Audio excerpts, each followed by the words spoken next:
Hello, my name's Thirza and I'm going to introduce to you the art of collograph printing.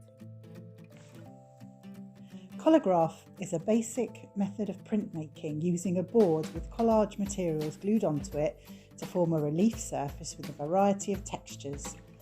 You can use all sorts of things: leaves, corrugated cardboard, string. It's a really creative and experimental form of printmaking. Once you've made your blocks, you can use them over and over again.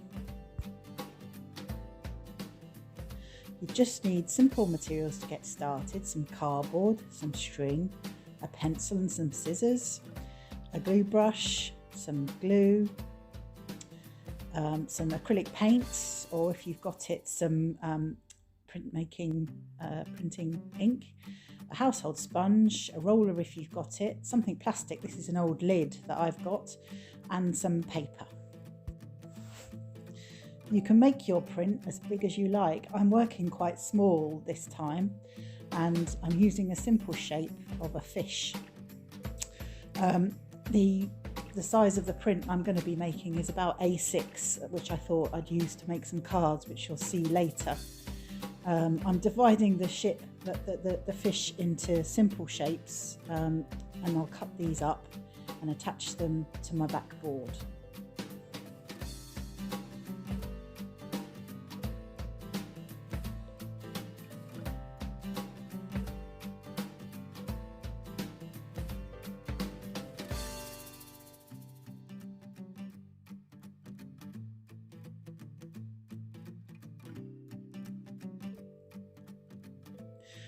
Once you've finished making your fish, you need to use lots and lots of glue. The best glue that you can use is a high quality PVA, sometimes called an artist medium, but if you've only got PVA, that's fine.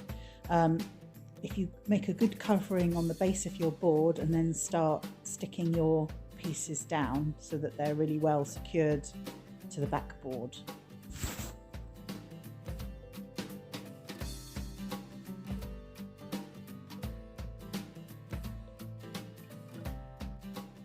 I'm using some string now to make swirls in the background like waves. I think I add about 5 pieces of string to this one, making a sort of swirl at the beginning to be like a wave shape.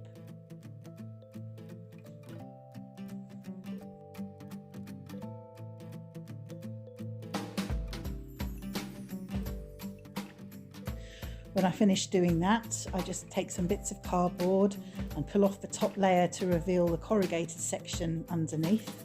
And I stick these smaller wave shapes across my board just to add a bit more interest and texture.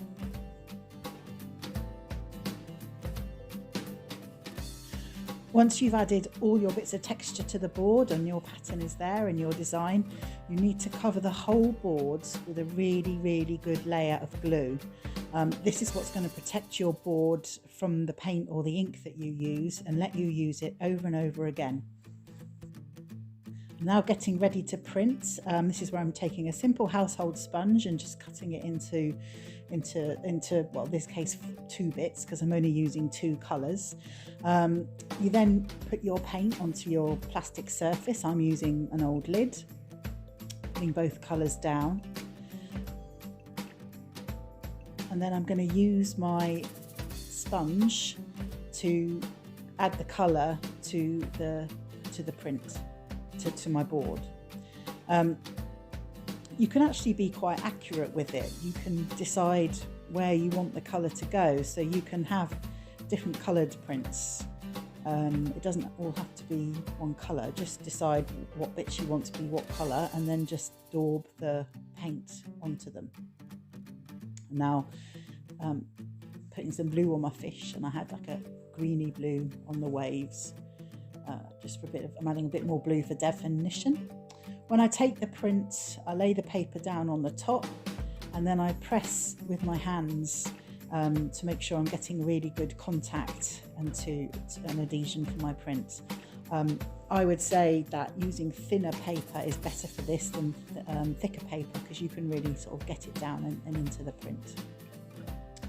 I'm now doing another print straight away, you don't need to wait, and this time I'm just alternating my colours. So I've got a lighter coloured fish and darker coloured waves.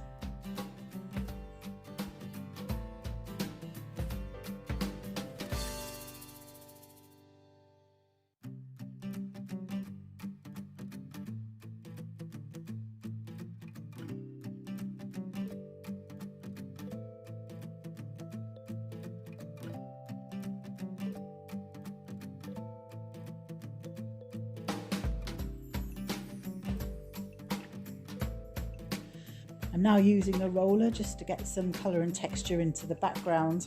I actually was a bit heavy-handed here. If I was doing it again, I'd probably try and be a bit lighter or roller some off before I do my print, but I still think the print at the end works.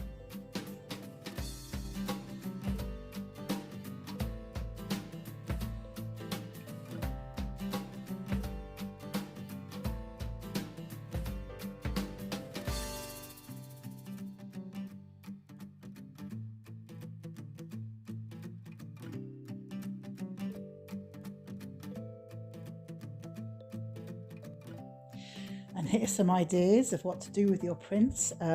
With these smaller ones, I've mounted them up onto A6 cards.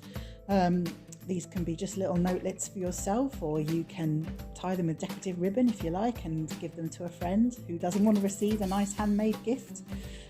My larger print I've framed up and have put on my wall. So I hope you've been inspired to have a go at this, and thank you so much